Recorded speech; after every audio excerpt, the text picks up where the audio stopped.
You speak to yourself all day long, and most of the time you do it like an enemy.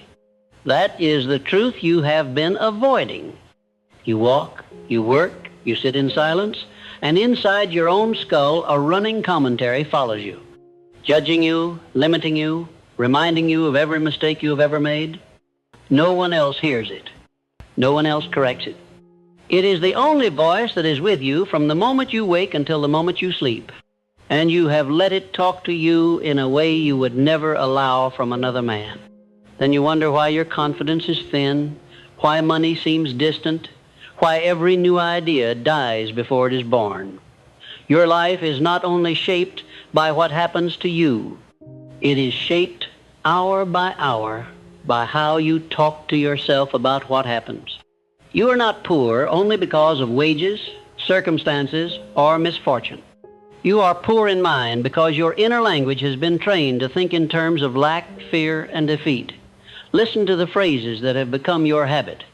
I never catch a break. Men like me do not become wealthy. If something goes wrong, it will be in my life. I would try, but I already know how it will end. These sentences sound innocent. They are not. They are orders you send into the deepest part of your mind, and your mind obeys them like a faithful servant. It begins to filter your attention, your decisions, and your actions to match your instructions. You say, nothing works for me, and immediately become blind to anything that could work. You say, I am not the type to handle money, and act accordingly. You must understand how serious this is. Your subconscious mind does not laugh when you mock yourself. It does not shrug when you curse your own future. It records, it accepts, it treats repetition as law. When you tell yourself the same story often enough, your subconscious stops asking whether it is wise and simply begins to build your behavior around it. The man who constantly repeats, I am clumsy, proves himself right by careless movement. The man who constantly mutters, I cannot sell, stumbles and stammers in every opportunity. This is not superstition. It is psychology. Thought becomes word. Word becomes habit. Habit becomes result. No one has shown you how to use this process to your advantage. You have been taught how to speak to others, how to be polite in company, how to make conversation in public, but no one sat you down and said, the most important conversation you will ever have is the one you have with yourself. Guard it, guide it, discipline it, so your inner talk grew wild, like a field no one tends. Old insults from your childhood took root, harsh words from parents, teachers, and failures sprouted into beliefs. You watered them every day with new complaints and new fears. Now you stand in the middle of that overgrown field and call it your personality. It is not your personality. It is your untrained mind. A rich mindset is not first a bank balance. It is a different way of talking to yourself about who you are, what is possible, and how you will respond. It is the habit of using your inner voice to build rather than to break. The man with a rich mindset is not the one who struts about bragging. He may speak very little to others, but inside he gives his mind clear orders. When he meets an obstacle, his inner voice says, this is difficult but not impossible. There is a way through, and I will find it. When he makes a mistake, he does not hiss, idiot. He says, you misjudged. What can you learn? Now get back in the fight. When money is tight, he does not repeat, I am finished. He tells himself, I will put my affairs in order. I will think instead of panic. I will use this pressure as fuel. You may think, that sounds like pretending. It is not pretending. It is choosing which side of the truth to emphasize. The poor mind looks at the setback and says, here is proof that I am doomed. The rich mind looks at the same setback and says, here is proof that I still have work to do, and that I am still in the game. The facts are the same. The inner speech is different, and it is the speech that determines whether the man continues or quits, learns or sulks, grows or shrinks. Over time, that difference becomes as great as the difference between drought and harvest. Understand this. You will never build a rich life while speaking to yourself in the language of a victim. Every time you say, "They never let me," "Life is against me," "I am not allowed," you strip yourself of power. You place all control in the hands of others, then resent them for holding it. A rich mindset speaks in the language of responsibility. It says, "I have made poor choices. I can make better ones. I have wasted time. I can redeem time. I have been ignorant. I can learn." This language does not flatter you. It does something better. It returns the steering wheel to your hands. Look at the way you talk to yourself about money itself. Perhaps you say, "Money is dirty. Money is for the greedy. Money changes people for the worse." Then in the next breath you say, "I want to be wealthy." Your subconscious hears the first set of sentences more loudly. It believes that money is dangerous, so it keeps you away from it to protect you. Whenever you move toward abundance, you sabotage yourself because a part of you is convinced you are heading toward moral ruin. You cannot build a rich mindset until you correct this contradiction. You must begin saying to yourself, "Money is a tool. In corrupt hands, it does harm. In honest hands, it does good. I intend to be one of the honest." Reflect on the words you use when you think of rich men. Do you define them as lucky, crooked, born into privilege, cold-hearted? Or do you say, "They have learned something I have not yet learned. They have practiced something I have not yet practiced. I will study, not envy, and I will take only what is worth imitating." One set of thoughts keeps you on the outside, pressing your face to the glass, arms folded.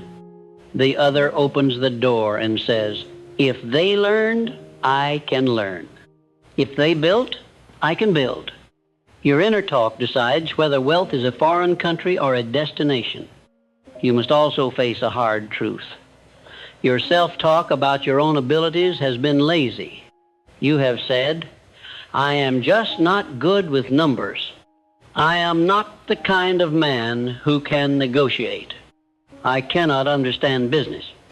I am too old to change." These are lies of comfort.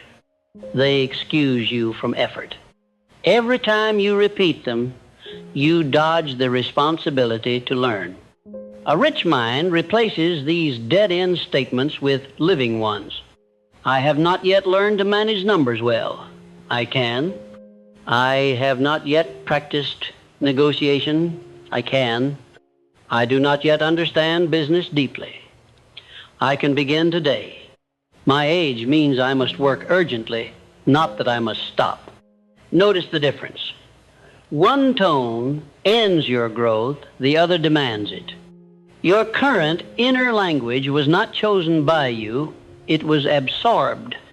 You heard your elders speak with bitterness or fear. You watched neighbors complain and blame. You moved among men who laughed at ambition or whispered that the system would never allow them to rise. Those voices found a home in you. They are not truly yours, yet you have been carrying them as if they were sacred. From this moment, you must begin the work of clearing them out. This is not disloyalty. You can love those who spoke wrongly and still refuse to repeat their errors. How do you begin? You start by treating your thoughts as if they belong to someone else, asking your advice. If a younger man came to you and said, "I am cursed. I can never improve. There is no point in trying," what would you tell him? You would not say, "You are right. Stay as you are." You would tell him he is speaking foolishly. that his mind is working against him, do the same for yourself. When you hear such words inside, answer them as you would answer him. Do not simply feel them. Talk back, that is not true. I have failed, but I am not failure itself. I have been poor, but poverty is not my name. I can change direction. This is the turning point. You must stop confusing your inner voice with truth. The fact that a thought appears in your mind does not make it wise, just, or inevitable. It is just a thought. You are free to reject it, correct it, or replace it. In the past, you treated every inner sentence as a judge's verdict. From now on, you must treat it as a witness whose testimony may be mistaken. You are the judge. You decide which statements are allowed to shape your future. Think of your mind as an estate that has been neglected. The walls have graffiti. The rooms are cluttered. The garden is overgrown. Your first job is not to build new towers, it is to clean. Every time you catch yourself saying, I cannot, I never, I always fail, you are wiping off a mark of vandalism. You do not yet need a perfect phrase to replace it, you need an honest one. I have not succeeded yet. That does not mean I never will. I have failed many times. That means I know several ways that do not work. I will try another. These sentences are not fantasies. They are more accurate than the old ones. As you practice this, you will slowly feel a new kind of quiet strength. You will notice that you no longer collapse as quickly when plans change or when a day goes badly. Your inner critic will still attempt to speak, but you will not bow to it. You will answer it and move forward. This alone will separate you from most men. The majority are ruled by automatic thoughts they never examine. They believe every dark whisper that passes through their mind. You will be different. You will hear the whisper, measure it against your purpose, and either accept or reject it. That is mental wealth. Do not expect applause when you begin this work. No one will pat you on the back for replacing I am hopeless with I can learn. No one will see the small victories when you shut down self-insults or choose a stronger phrase in the middle of disappointment. This is unseen labor. It takes place in silence. But understand this. Every coin of gold that ever came into a man's hand honestly was preceded by such unseen labor. Before his business changed, his mind changed. Before his circumstances rose, his language rose. He began to speak to himself as if he had a future, and then he acted in line with that speech. You stand at the same beginning. Your pockets may be light. Your surroundings may be humble. Your past may be tangled. But the instrument with which all riches are first formed, your mind, is still in your possession.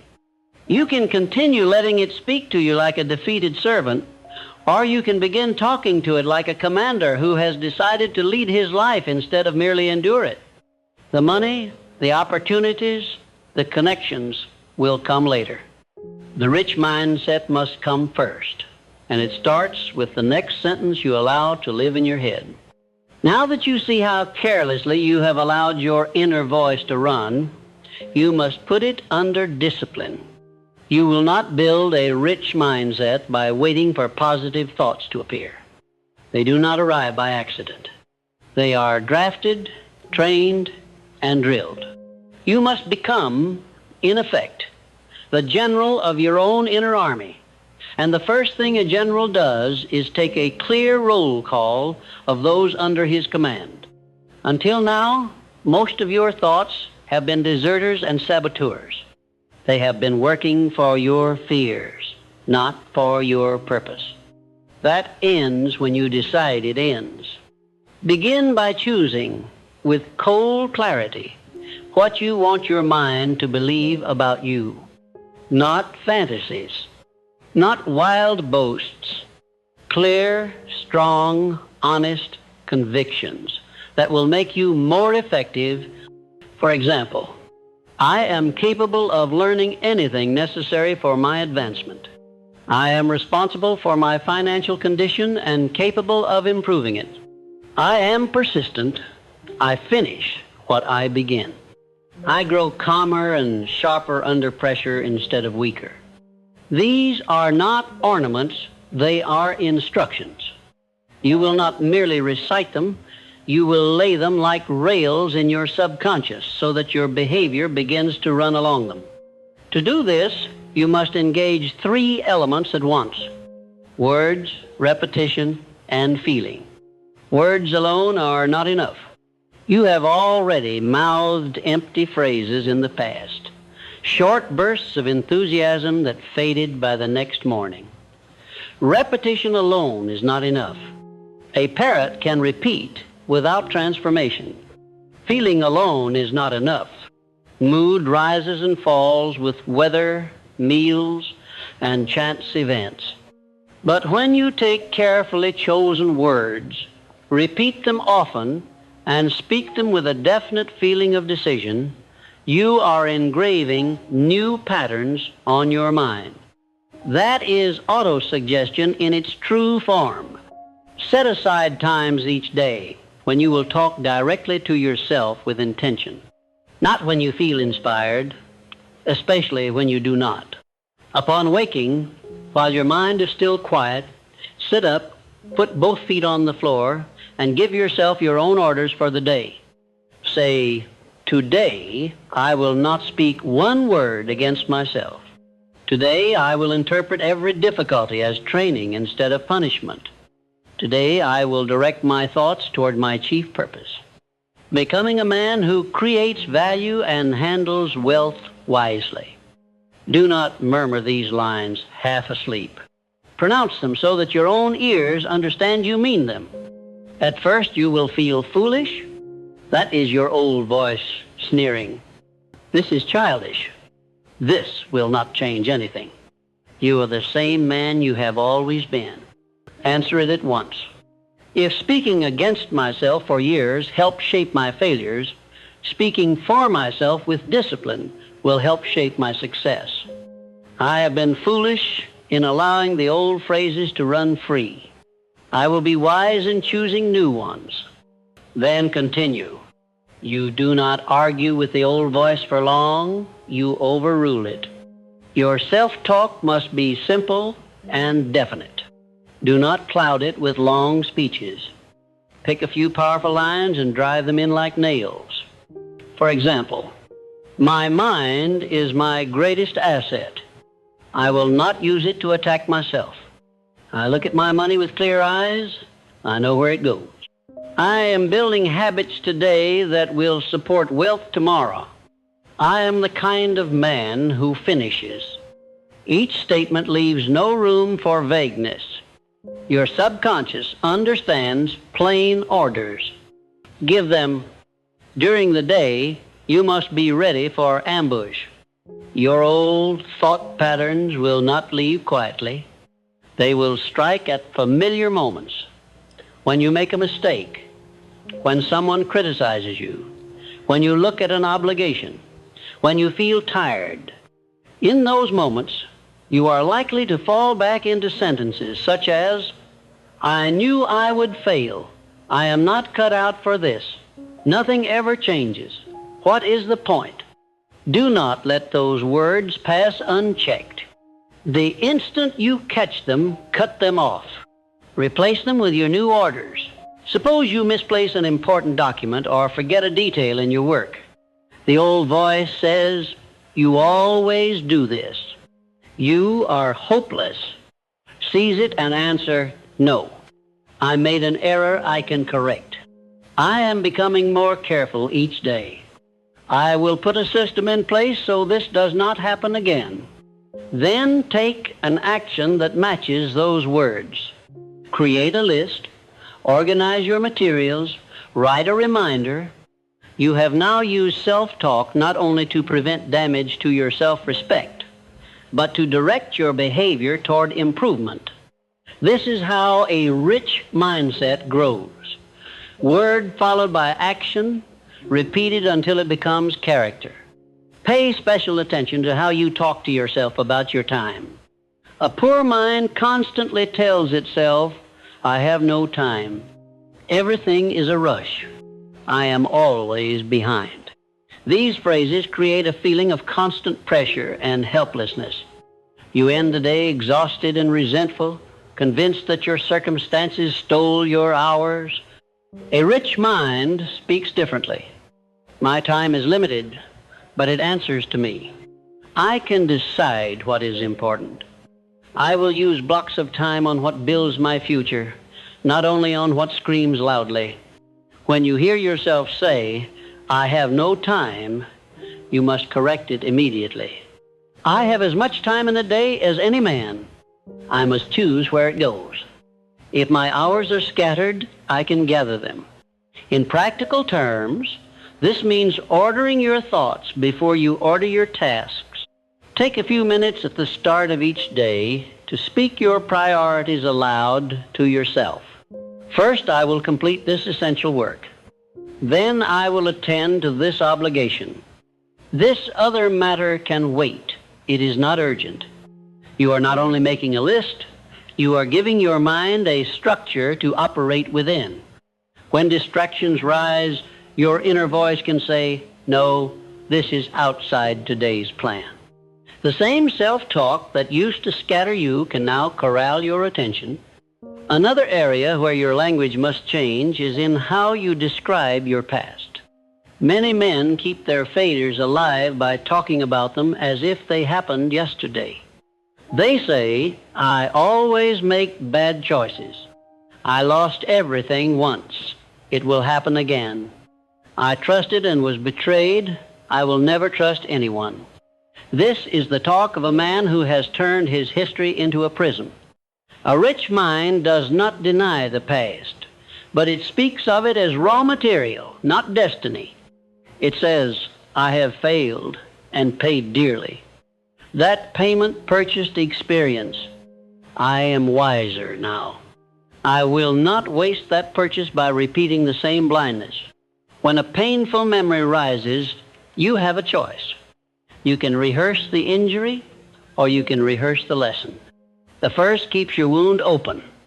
The second builds scar tissue that is strong. Teach yourself to say, that event hurt me and humbled me, but it did not destroy me.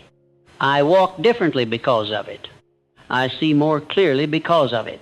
It was costly, but I will not throw away what it bought. This is rich self-talk. It accepts the bill and keeps the knowledge. Your inner language about other people also shapes your mindset. If you tell yourself, everyone is selfish, no one can be trusted, those who win must have cheated, you create a world in which cooperation is impossible and opportunity is always suspect. That is the mindset of a man who will sit in the corner and watch life from a distance. A rich mind is more precise. It says, some men are selfish, others are fair. My task is to discern the difference. Some fortunes are built on greed, others on service and discipline. My task is to study the second and avoid the first. These sentences keep you from falling into bitter generalities that paralyze action. Practice this precision. When you hear yourself say, people always let me down, correct it. Certain people have let me down. Others have supported me. I will improve my judgment in choosing whom to trust. When you are tempted to say, the world is against me, correct it. The world is indifferent. It responds to value, persistence, and order. If I increase these, more doors will open. If I refuse, I will remain where I am. This is not cruel talk. It is adult talk.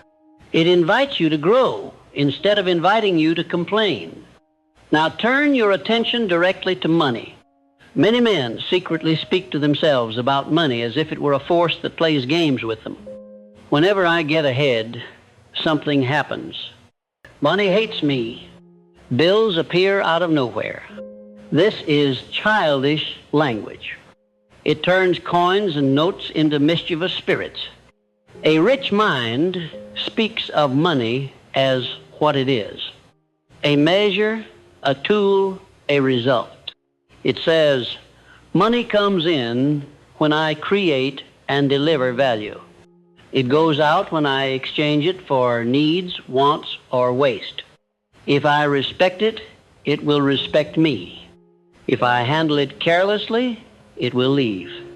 When you catch yourself saying, I cannot afford anything, replace it with, I am choosing not to spend on this now.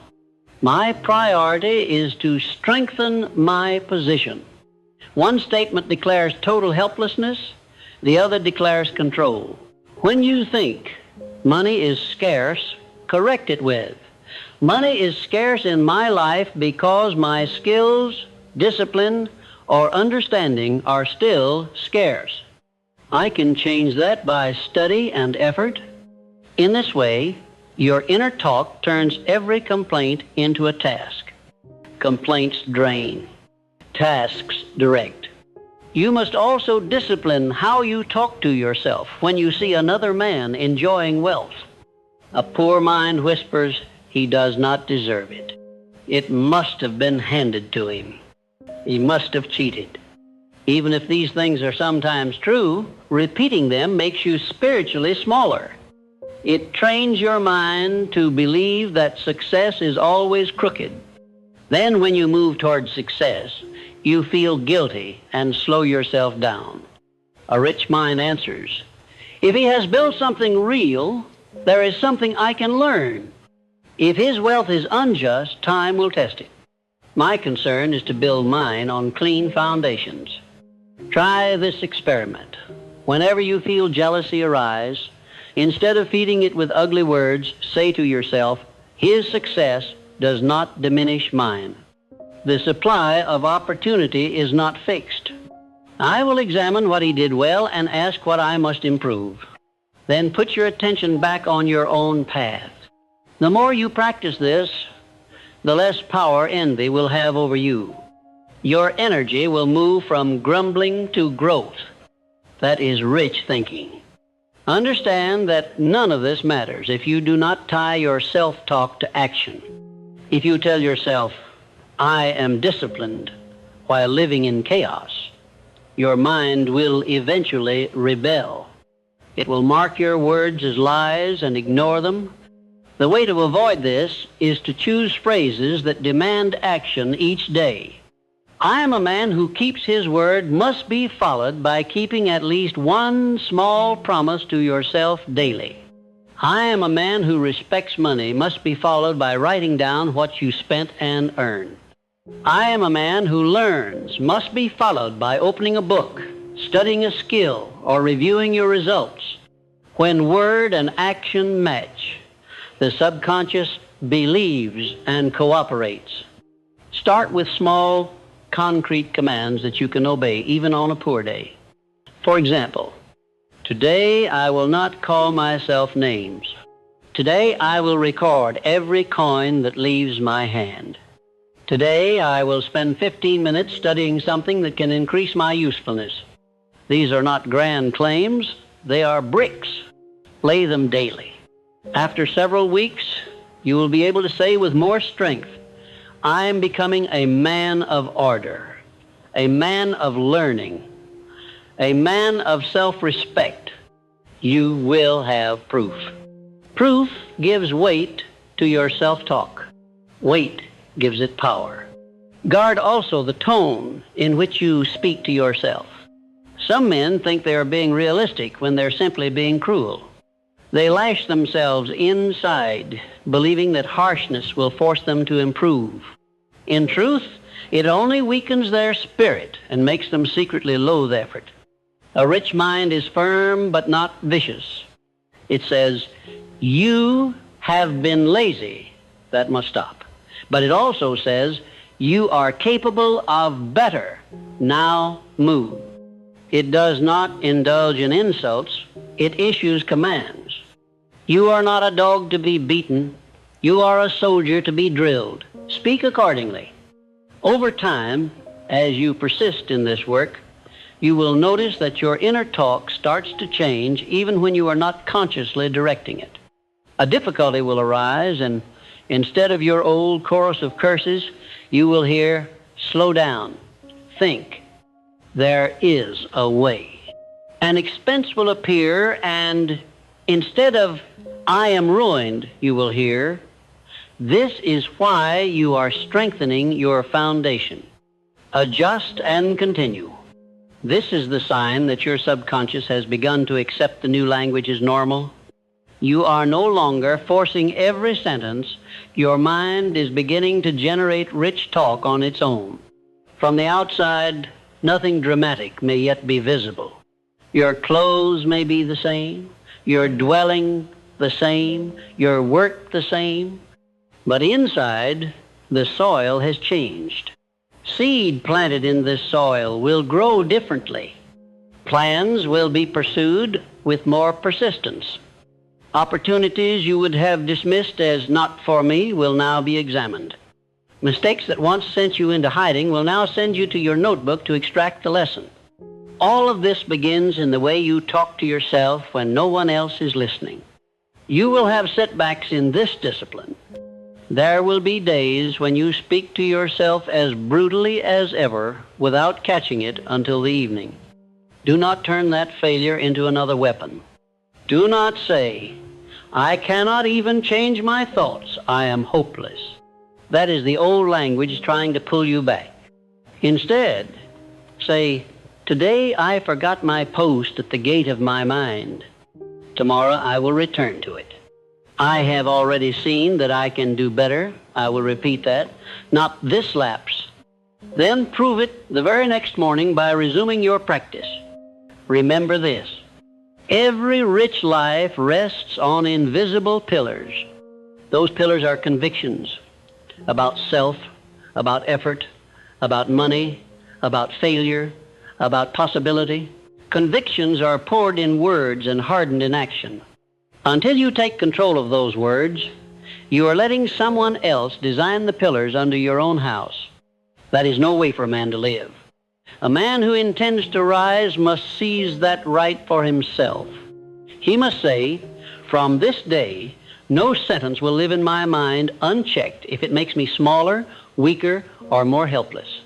I will strip my language of excuses and fill it with direction. Once you take that stand, you are no longer the victim of your thoughts. You are their author, and an author can revise. An author can strike out what does not serve the story and write in what does. The story you are writing is the story of your mind becoming rich before your purse does.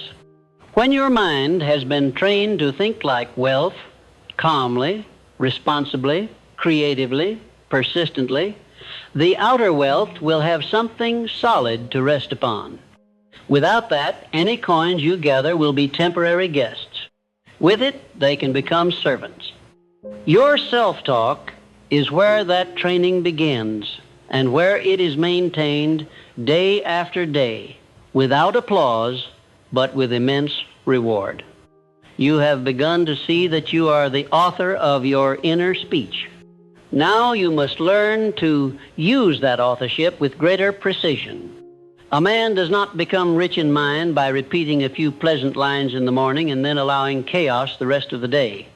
He must learn to talk to himself differently in the specific arenas where poverty has ruled him. In his work, in his use of time, in his handling of difficulty, in his dealings with others, and in his relationship with desire.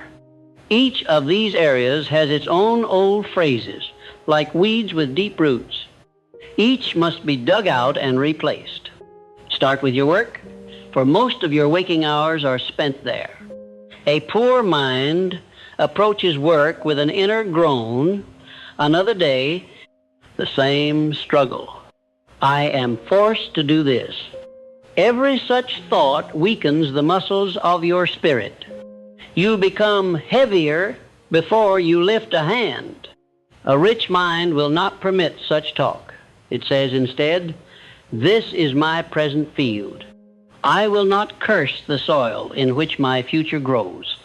I will use this work to train my discipline, to sharpen my reliability, to prove that I can be trusted with more. You may not love the task, but your inner language can still turn it into training rather than punishment. When you find yourself muttering, "This is beneath me," you must answer, "If I cannot master this, how will I master more?" That is not a surrender to low conditions. It is a refusal to let pride steal your preparation.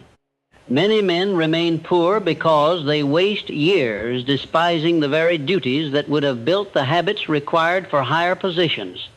They are too proud in their thoughts to be trustworthy in their actions. Your self-talk about work must constantly remind you, I am not here to be entertained by my labor. I am here to be strengthened and to create value. If I prove faithful here, I qualify myself for more. Next, examine how you talk to yourself when you are alone with your thoughts and your leisure. You have told yourself, I need to escape. I deserve to forget my worries. I will rest now and think later. Rest is necessary. But a poor mind turns rest into flight. It spends every spare moment feeding on distraction, then says, I have no time to think. A rich mind uses leisure as a tool. It says, I will give my body rest, but my mind remains my servant. I will take a portion of this quiet to reflect on my day, to plan, to review my results. When the temptation comes to drift into thoughtless idleness, you must say to yourself, this hour is too precious to be lost entirely. I will enjoy it, but I will also harvest it. You will discover that even a small change in how you talk about these moments transforms their value. Instead of saying, I have nothing to do, say, I have a space in which to grow. Instead of thinking, I will simply pass the time, say, I will invest this time, even in small ways. Then act on those words by picking up a book that expands you, by writing your thoughts, by examining your spending or your progress toward your aim. In doing so, you teach your mind that leisure is not a hole to fall into, but a field to plant in. Now consider how you speak to yourself in the presence of hardship. This is where most men's inner poverty reveals itself. At the first sign of trouble, they cry inwardly, why is this happening to me again? I cannot endure this. This always happens at the worst time. They pour fuel on the fire with their own tongues. The problem may have been manageable, but their inner talk inflames it until it appears monstrous. You must train a different response. When difficulty arises, your first inner words should be calm, breathe. This is another test of my growth. I have passed tests before. I will examine this one. Teach yourself to say, nothing is improved by panic. This sentence is a sword. It cuts through the first wave of fear. Then speak the next line. There is a cause to this. There is a response available to me. My job is to find both. Instead of repeating, this will ruin everything, repeat, this is unwelcome, but not final. I may lose some ground, but I will gain knowledge if I stay awake. The event itself does not decide whether you gain or lose in the long run. Your inner speech decides by shaping your response. There will be times when hardship presses so fiercely that your old phrases spring up like reflexes. You will hear, I cannot go on. This is too much. Do not pretend you are not thinking it. Acknowledge it and then answer it. I feel as if I cannot go on. Feeling is not law. Many men have endured more than this and kept moving. I will take one more step and then another. Speak these words even if they sound hollow in the moment. You are placing stakes in the ground for your will to hold on to. Without them, you are swept away by emotion. Your inner language in these moments must also protect you from the poison of self-pity. Pity says, "No one else suffers like I do. Life singles me out. I am a special victim." That may feel comforting for an hour. It gives you an excuse to stop. But self-pity is the most expensive comfort on earth. It steals years. A rich mind will not tolerate it. When you hear it forming, cut it off. Hardship visits every man. I am not chosen for misery. I am invited to grow. I will not decorate my suffering and call it identity. Then ask, what is the next clear action I can take? And command yourself to take it. Pay careful attention to how you talk to yourself about other people's opinions. Many men remain poor all their lives because their inner voice is enslaved to what others might think. Before they take a step, they ask themselves, will they laugh? Will they approve? Will they talk? Then they shape their actions, not by their own purpose, but by imagined reactions. Your self-talk must liberate you from this invisible prison. Start saying to yourself, I answer to conscience and purpose, not to chatter. Those who misunderstand me do not carry my destiny. That does not mean you ignore all counsel. A rich mind values correction from those who know more, but it speaks differently about it. When criticized, it says inwardly, is there truth here? If there is, I will absorb it without self-hatred. If there is not, I will set it aside. What it does not say is, this comment defines me. When you feel your stomach churn because of another's opinion, talk directly to that reaction. You are afraid of rejection like a child. You are not a child. You are a man shaping his life. Some will approve, some will not. You will not halt your growth for fear of their words. These sentences steady your hand when cowardice tug at your sleeve. Now, we must address the way you talk to yourself about desire, because nothing reveals a man's inner government like the moment he wants something strongly. Desire for comfort, for pleasure, for luxury, for recognition. These can make a coward of the wisest mind if he has never learned to speak to himself with authority. Up to now, you have often said, I want it, therefore I must have it. Your inner voice has been the servant of appetite. A rich mind reverses this. It says, I want it, now I will decide whether it serves my chief aim. When you feel drawn toward frivolous spending, tell yourself plainly, this purchase satisfies a moment, my aim requires years. Which matters more? When you are tempted to impress others with show instead of quietly building your foundation, say, I am not a jester performing for the crowd. I am a builder. I do not trade bricks for applause. At first, such sentences will feel harsh, but you will notice they leave you with more self-respect than any indulgence could. You will walk away from the unnecessary purchase or the foolish display and say, I commanded myself and I obeyed. That feeling is the seed of inner wealth. Your self-talk must also guide you in the formation of habits, for habits are the outer clothing of your inner beliefs. A poor mind talks as if habits were accidents. I simply am this way. I cannot help it. It is just how I am. A rich mind refuses such laziness. It says, every habit I have practiced into existence. If I can practice one way, I can practice another. When you catch yourself saying, I always stay up too late, I always arrive late, I always avoid the hard task, correct it with, I have been arriving late because I allow myself excuses. That practice ends. I can be on time if I prepare earlier, and I will. Then begin the new practice at once. Tie your self-talk about habits to time. Say, for the next 30 days, I rise at this hour, whether I feel like it or not. For the next 30 days, I write down every coin. For the next 30 days, I will not speak one insult about myself. Now, each morning and each evening, remind yourself of this pledge aloud.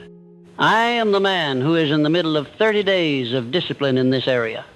Do not let this promise dissolve into fog. Your words must keep it in front of you like a standard carried into battle. When you complete even one such period, your mind learns that your tongue can be trusted. That trust is priceless. As your inner speech becomes more disciplined and constructive, you will discover something surprising. You feel less exhausted, not more, at the end of the day. This seems strange, for you are now thinking about your thinking. You are engaging more effort. But the exhaustion you once felt did not come from effort alone. It came from wrestling all day with a voice that attacked you, mocked you, and dragged you downward. Fighting yourself is the most tiring work of all. When your inner talk becomes your ally instead of your enemy, the same amount of outward labor feels lighter. You are no longer dragging a protesting mind behind you. You are being pushed from within by agreement. This internal agreement also changes how you respond to opportunity. In the past, whenever a new possibility appeared, a chance to learn, to invest, to propose an idea, your inner voice shouted warnings. You will fail. They will reject you. This is not for you. By the time you finished arguing with yourself, the opening had closed. Now, your self-talk must be trained to answer opportunities differently. Teach it to say, examine this. Measure the risk. If you can afford the loss and the gain is worthy, step forward. When fear rises, say, fear is a signal, not a command. This simple sentence breaks fear's spell. It acknowledges the feeling without surrendering to it. Follow that with, I will not make this decision to satisfy my fear. I will make it to serve my purpose. Then weigh the facts. If the opportunity aligns with your aim and you can bear the cost of failure, instruct yourself, move. Do not allow another string of inner excuses. Each time you obey such a command, you prove to your subconscious that it can trust your leadership. That trust will make it easier to act the next time. Your self-talk must also shape how you see yourself in the long span of your life. Too many men speak as if their story were almost over before it has truly begun. They say, it is too late for me. I have wasted too many years. Every time they repeat this, they shorten their future and shrink their effort. A rich mind speaks differently, regardless of age. It says, I cannot recover the years behind me, but I can compress the years ahead. If I stop wasting thought and action, I can achieve more in the next 5 years than I did in the last 20. When that inner lament, it is too late, rises, answer it with facts. There are men who began with less and later than I have. They did not waste a present grieving over the past. Neither will I. Then direct your thoughts toward the next concrete step. What can I do today that my future self will thank me for? Speak it. Then do it. Each such day is a quiet rescue mission, reclaiming pieces of a life you had almost thrown away. You do this rescue with sentences as much as with actions. As you continue this work, you will discover that your inner language begins to influence the outer language you use with others. You will stop speaking in jealous, defeated, or cynical tones, because those tones no longer match what you tell yourself. When you hear others groan, "Nothing ever works," you will not join the chorus. Your own mind will rebel against the lie.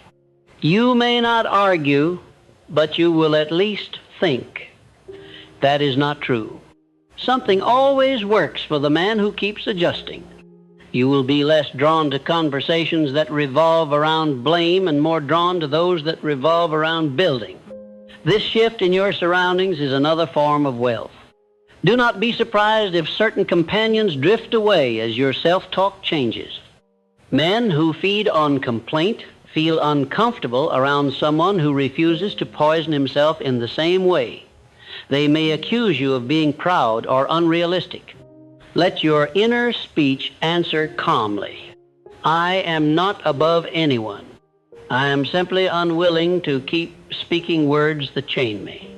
They may continue if they wish. I choose differently. Then bless them silently and continue on your path. Your loyalty belongs first to the future you are building, not to the habits you are leaving behind. Finally, you must begin to see your inner language as a channel through which something greater than your conscious mind can work. Call it infinite intelligence, call it the deeper mind, call it the law of cause and effect in the realm of thought, whatever name you give it. There is a reality beyond your daily awareness that responds to the ideas you hold and the words you repeat. When you keep telling yourself, "I am learning to think like a creator of wealth.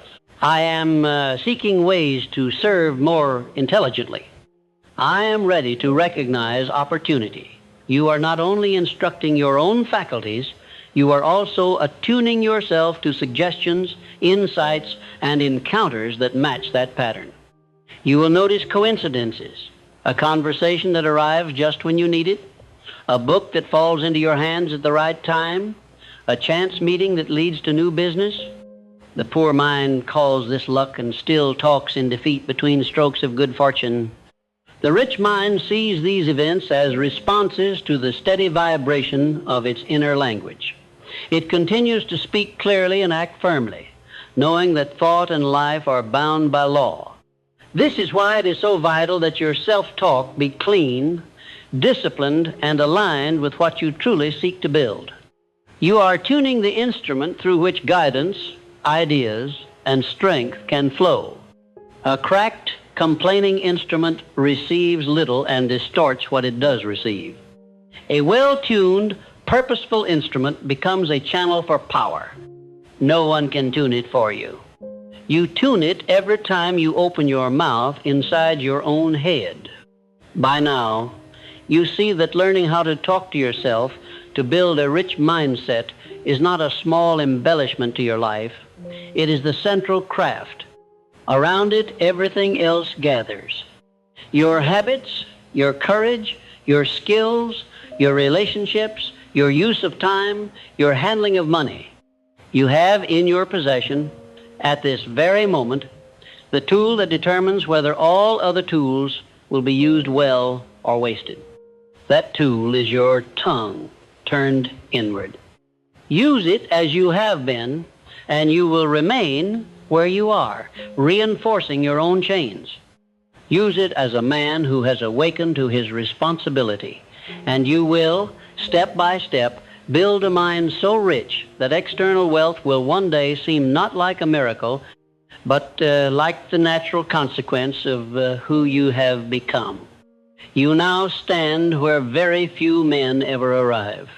You have seen with plain eyes that the chief battle of your life is not with the world, but with the voice inside your own skull. Most never separate themselves from that voice long enough to recognize it as something they can govern. They mistake it for their identity. You no longer have that excuse. You know that what you say to yourself shapes what you believe, and what you believe shapes what you attempt, endure, and achieve. The question left is not whether this is true. The question is whether you will live as if it is true every day when no one is watching. You must now move from scattered effort to a definite program. A rich mindset is not built in occasional bursts of inspiration. It is built in rhythm, in daily practice.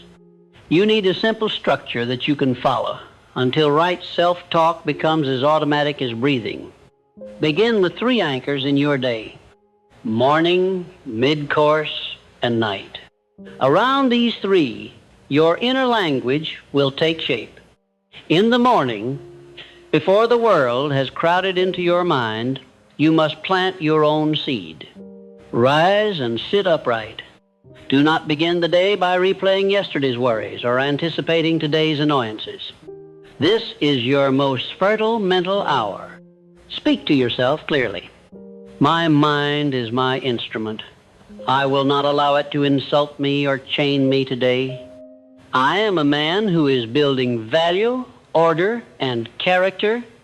I will treat my time, my work, and my money as tools, not toys. I will interpret every difficulty as training, not as doom. Choose your own sentences if you wish, but keep them definite. As you repeat them, feel the weight of decision behind them. You are not begging the day to be kind. You are commanding yourself to be strong. Do not attempt to memorize 20 phrases. That will scatter your attention. Select a small handful that strike you like iron and drive them deep by repetition. For example, I think like a builder, not like a victim. I speak to myself with respect, not contempt. I am responsible for my condition. Therefore, I am capable of improving it. Say them each day until you no longer have to recall them. They will arise on their own. When they arise on their own, they begin to work on their own. At mid-course, somewhere in the thick of your day, you must pause to take mental measurement. This need not require an hour. A few minutes, used with intensity, will suffice. Step aside from your tasks, sit quietly, and ask yourself, how have I been talking to myself today? Where did I allow the old voice to speak? Where did I obey the new one? Do not answer vaguely. Recall a specific moment of success. When that problem appeared, I did not say, I am cursed. I said, let me think. There is a way. That was a victory. Recall a specific lapse. When I felt tired, I muttered, this is pointless. Nothing changes. That was a failure. Speak these assessments aloud, even if softly. You are teaching your mind what to repeat and what to discard. Then renew your orders for the second half of the day. The morning is gone. I will not waste it regretting. The evening is not yet arrived. I will not spoil it with anxiety. I own this present stretch of hours. I will finish the most important tasks I have chosen. I will not speak about myself as if I were defeated. This mid-course correction keeps your self-talk from drifting back into old ruts as fatigue sets in. It is the mental equivalent of tightening the reins. At night, before sleep, you must close the day with deliberate thought. Most men fall into bed with their minds full of scattered impressions, complaints, vague fears, half-formed wishes. Their last inner words are, I'm exhausted, tomorrow will be the same, I cannot keep this up. Then they wonder why they wake with no vigor.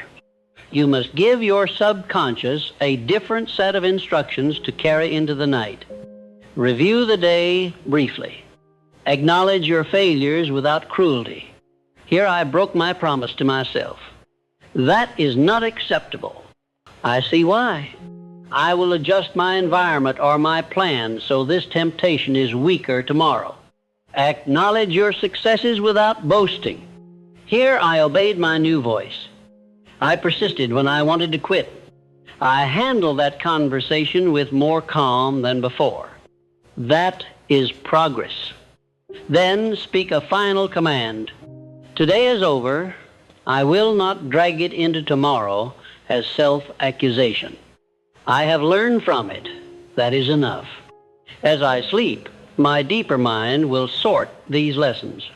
I will wake more orderly in thought than I was yesterday.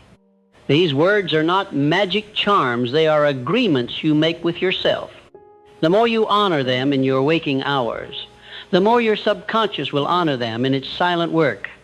Alongside this daily rhythm, you must create a personal creed, a concentrated statement of how you intend to think and who you intend to become.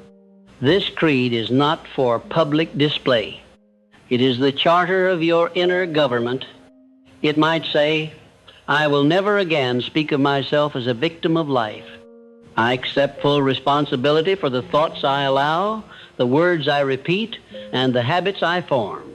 I will use my mind to solve problems, not to multiply them. I will respect money by respecting my time and effort.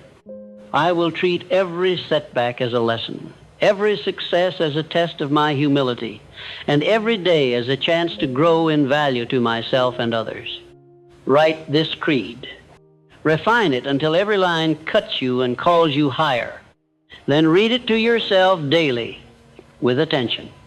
Not like a schoolboy murmuring a lesson, but like a man renewing his oath. The words of this creed will, over time, replace the old, aimless slogans that have ruled your subconscious.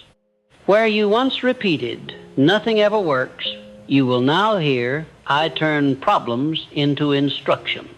Where you once said, I am no good with money, you will now say, I am learning to manage and multiply what passes through my hands. This replacement is not instant. It is steady. It is how a new inner constitution is written.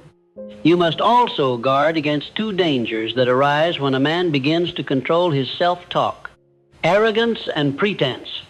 Arrogance appears when he starts to taste the power of disciplined thought and decides, I am above error now. I am superior to those who still think poorly. That thought, if allowed, will rot his progress from within. Your inner language must protect you from it. Say often, I am not better than any man. I am simply more responsible than I used to be. My mind is still capable of foolishness if I relax my discipline. I will remain a student as long as I live. This attitude keeps you open to correction and learning, which are both pillars of a truly rich mindset. Pretense is the second danger. It shows up when a man discovers that speaking strong words to himself feels good, and then tries to live on the feeling alone. He declares grand things about his future, but makes no corresponding changes in his daily conduct. His inner talk becomes boasting, not instruction. Soon his subconscious recognizes the gap and stops believing him. To avoid this collapse, your self-talk must always be tied to specific actions. When you tell yourself, I am a man who finishes, choose something to finish that day. When you say, I respect my money, open your records and prove it. When you tell yourself, I handle pressure with calm, sit still in the next small irritation and practice calm instead of snapping.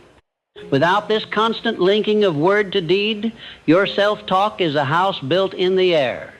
Understand that a rich mindset is not cold self-control alone. It also includes warmth, encouragement, and faith. Many men know how to rebuke themselves. Few know how to cheer themselves properly.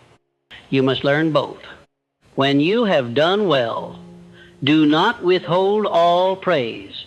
Say, you handle that with more courage than before. Remember this the next time you doubt yourself. When you resist an old temptation, say, you did not bow. That proves you are changing. This is not vanity, it is fuel. A mind starved of all recognition grows bitter and eventually rebels. A mind fed with honest recognition of its growth becomes eager to grow more. Faith, too, must be woven into your inner language. You are not limited to your present knowledge and strength. There is an intelligence that surrounds and moves through all life that responds to definite thought and persistent effort. Call it by the name that suits your belief, but do not ignore it. When you speak to yourself about your future, add this dimension. I will do all that is within my power, and I trust that as I move, guidance and opportunity will meet me. I am not working alone in a dead universe. I am cooperating with a living order that honors sincerity, discipline, and service. Such talk keeps you from the despair that comes when you imagine you must drag the entire weight of your life by your own will alone. At the same time, do not use faith as an excuse to neglect your responsibility.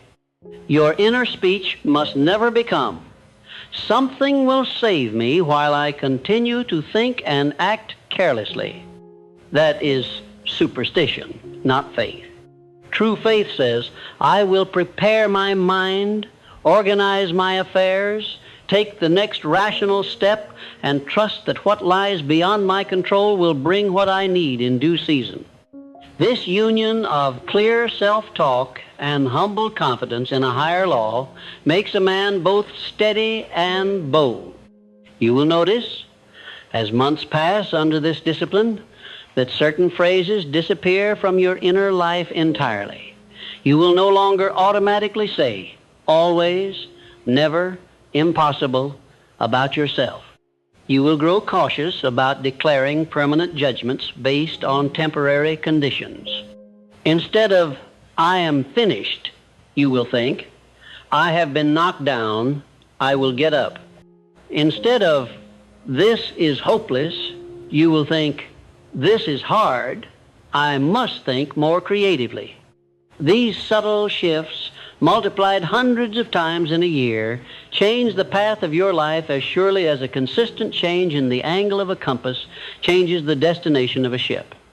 With time, you will also develop what may be called inner quiet. The constant noise of self-accusation, worry, and fantasy will decrease. Your mind will spend less time arguing with itself and more time working on problems. You will be able to sit in silence without being attacked by 1,000 useless thoughts. In that quiet, ideas come more easily. Solutions suggest themselves. Patterns in your past behavior become clear. This is one of the richest rewards of mastering your self-talk. A peaceful, powerful interior life that supports your outward efforts instead of undermining them. Do not imagine that this state is reserved for geniuses or saints. It is the natural result of ordinary men applying extraordinary consistency to how they speak to themselves. As your language improves, your character follows. As your character strengthens, your actions improve. As your actions improve, your results follow. When those results begin to include greater earning, better opportunities, and growing wealth, do not be surprised. They are not miracles. They are the harvest of a long season of planting invisible seeds. At this point, you must remember why you sought a rich mindset in the first place. It was not merely to pile up coins and possessions. It was to free yourself from the slavery of fear and confusion, to become a man who can be trusted with money, with responsibility, with influence. Your self-talk should continually bring you back to this purpose. Say, I am building a mind that can handle wealth without arrogance and loss without collapse. I am becoming someone whose inner life is as orderly and strong as his outward life appears. I do not chase riches to escape myself. I create riches by improving myself. When you notice vanity creeping in, when you catch yourself thinking, soon I will show them, soon they will see, answer it with a higher standard. I do not build this mindset to impress anyone. I build it because it is the right use of the mind I have been given. If others benefit from my example, so much the better. But my first duty is to live in accord with the best truth I know. This keeps your inner work clean. It ensures that your self-talk does not become another stage on which you perform, but remains a workshop in which you build. In the end, talking to yourself to build a rich mindset is not about decorating your thoughts with fine phrases. It is about changing the way you treat yourself, the way you explain life to yourself, and the way you direct your own energy. It is about refusing to be bullied by old words that were planted in you without wisdom and choosing new words that reflect responsibility, courage, and growth. It is about turning your inner voice from a constant critic into a firm, clear, unwavering guide. You would not entrust your money to a banker who cursed it, mocked it, and lost track of it. Yet you have entrusted your mind to an inner voice that has cursed you, mocked you, and lost track of your purpose. That must end. From now on, you must be banker and guardian of your own thoughts. You must watch your inner speech as closely as you would watch your accounts. When you find a sentence that spends your strength foolishly, close that account. When you find a sentence that invests your strength wisely, increase its use. Decide now. I will never again be careless about the way I speak to myself. I will use my inner language to lift my eyes, sharpen my judgment, and strengthen my will. I will no longer give shelter to phrases that make me small. I will fill my mind with words that drive me to learn, to act, to persist, and to serve. Speak this decision aloud. Write it. Read it until it burns into you. Then live it sentence by sentence, day after day. There will come a time, if you persist, when someone looks at the outer results of your life, your composure under strain, your steady progress, your growing prosperity, and calls you lucky or gifted or born for success, you will smile inwardly, knowing the truth. You were not born speaking this way to yourself. You trained it. You rewrote the script, line by line. You stood guard over your own mind when it was easier to drift. You chose discipline instead of despair. And that choice, repeated in 1,000 quiet moments, turned a poor mindset into a rich one long before the world saw any difference. That is how a rich life is truly built, from the inside outward, from the unseen to the seen, from the first honest sentence you speak to yourself in the morning to the last calm thought you offer yourself at night. If you will master that hidden conversation, you will discover that almost everything else in life begins to move in your favor, not because fate has changed, but because you have.